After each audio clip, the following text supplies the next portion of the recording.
Hello friends, कैसे हैं आप सब। मैं माधुरी आप सभी का माधुरी ब्लॉग चैनल में स्वागत करती हूं और उम्मीद करती हूं कि आप सब बहुत अच्छे होंगे।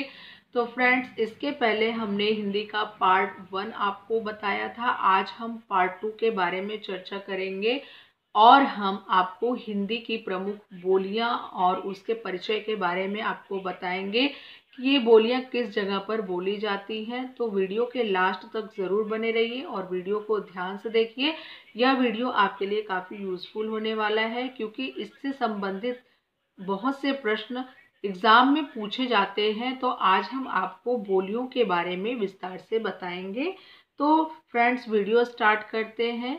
इसमें हम पहले नंबर पर आपसे ब्रज भाषा के बारे में चर्चा करेंगे। तो यह पश्चिमी हिंदी की प्रमुख बोली है, यानी कि जो ब्रज भाषा है यह पश्चिमी हिंदी की प्रमुख बोली मानी जाती है, जो ब्रज क्षेत्र में बोली जाती है। यानी कि जो ब्रज क्षेत्र में बोली जाती है वह ब्रज भाषा बोली होती है।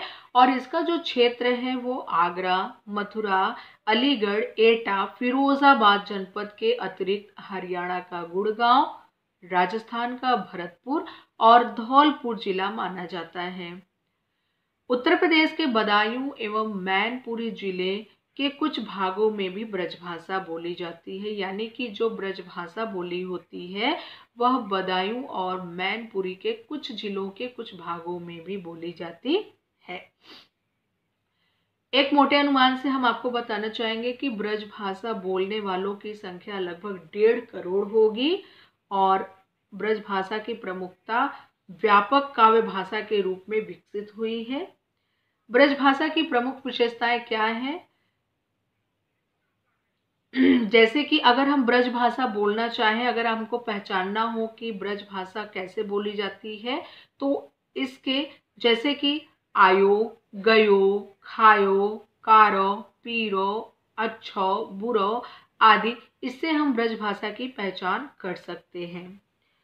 दूसरे नंबर पे हम खड़ी बोली की चर्चा करेंगे। खड़ी बोली पश्चिमी हिंदी की प्रमुख बोली है, जो रामपुर, मुरादाबाद, बिजनौर, मेरठ, मुजफ्फरपुर, सहारनपुर और देहरादून के मैदानी भागों में बोली जाती है।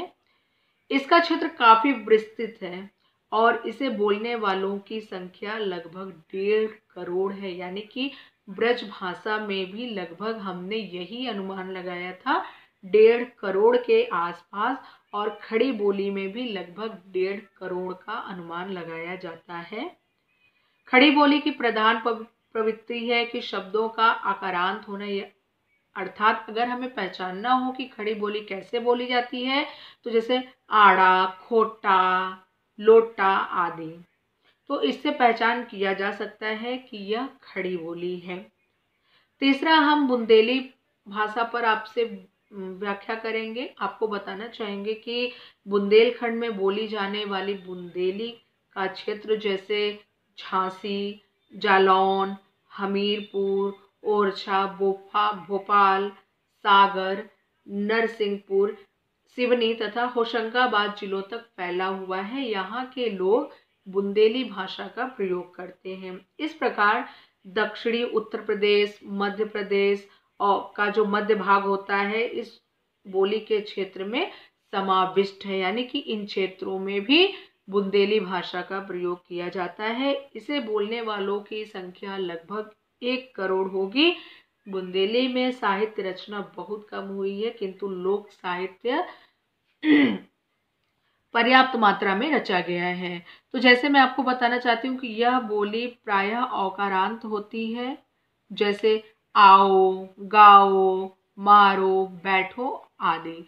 अगर इन भाषा का प्रयोग होता है तो यह बुंदेली भाषा के प्रतीक है। चौथा नंबर है हमारा कन्नौजी। कन्नौजी बोली का क्षेत्र अवधि और ब्रज के बीच में, यानी कि जो अवधि और ब्रज की बोली है उसके बीच में हमारा कन्नौजी भाषा आता है। यह बोली इटावा, फर्रुखाबाद, शाहजहांपुर, हरदोई, पीलीभीत, मैनपुरी के कुछ भाग में बोली जाती है। यानी कि इन सभी जगह पर कन्नौजी भाषा का प्रयोग किया जाता है। इसे बोलने वालों की संख्या लगभग 75 लाख के आसपास है। कन्नौजी क्षेत्र के कवियों ने ब्रज भाषा में काव्य की रचना की है और इसमें साहित्य उपलब्ध नहीं होता है, जैसे बड़ो, छोटो, आओ, गओ आदि।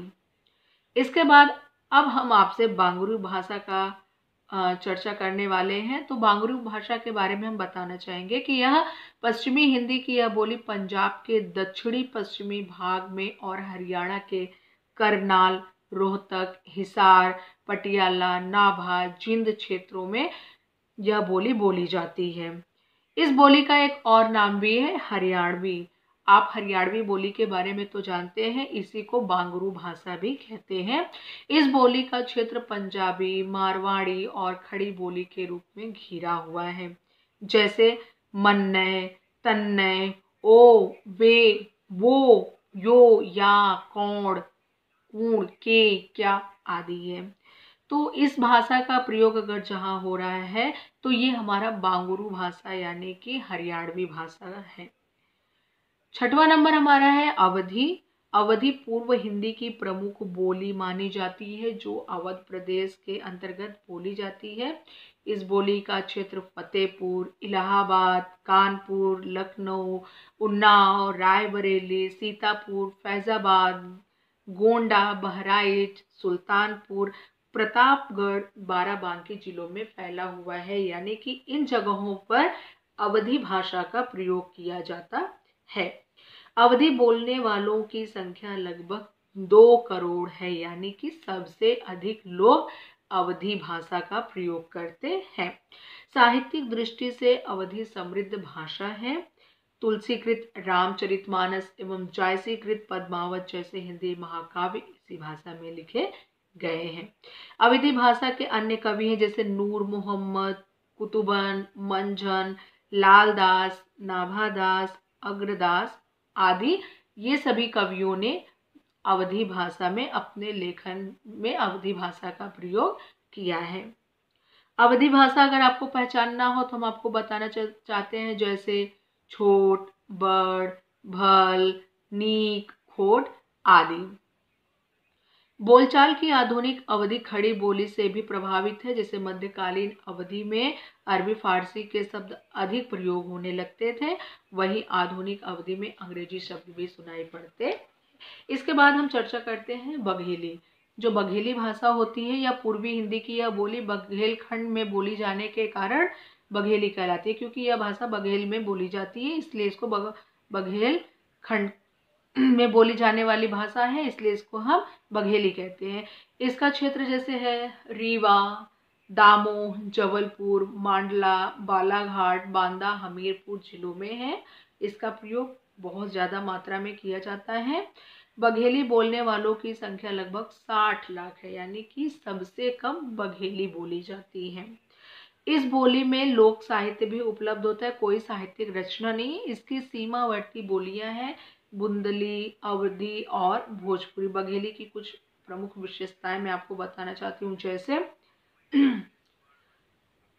लरिका, लरिकवा, लरिकनो, छोटा, छोटवा, छोटकनो।